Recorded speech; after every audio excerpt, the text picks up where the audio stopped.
Bloka dəstək üçün sualların izahına davam edirik.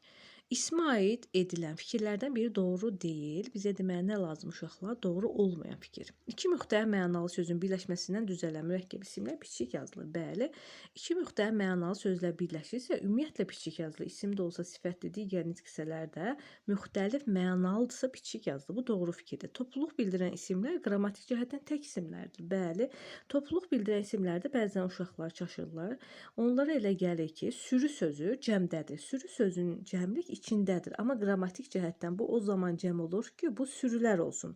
Ona görə də burada diqqətli oluruq. Əgər topluluq bildirən isimlərdə larla yoxdursa təkdə hesab edilir. Bu da doğru fikirdir. C bəndi mürəkkəb adlar cümlənin mürəkkəb üzvü olur.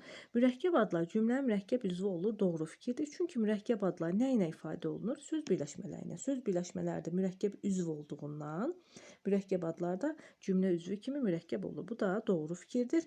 Ayrı yazılan mürəkkəb isim yoxdur. Ümumiyyətlə nitq hissələrinin içərisində uşaqlar isim, bir də sifət içərisində mürəkkəb isim və sifət içərisində ayrı yazılan yoxdur.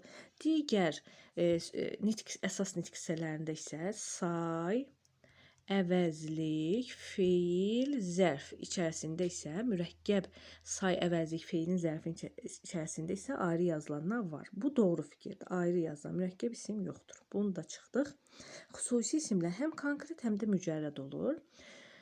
Burada biraz düşünək. Xüsusi isimlər növləri yadımıza salaq uşaqlar. Hansılar idi? Birincisi insan adları, sonra insan soyadları, yer adları, göy cisimlərin adları, sonra qəzet, restoran, kafe, kitab, nağıl, roman, dastan adları və bu adlar, bir də heyvanlara verilən xüsusi adlar. Bunlar hamısı adlanır xüsusi isimlər. Bu xüsusi isimlərin növləridir. Və içərisində mücərrəd olan yoxdur. Hər biri konkretdir. Mücərrəd yoxdur. Ona görə də Y bəndi yanlışdır. Cavabımız da olur Y bəndi.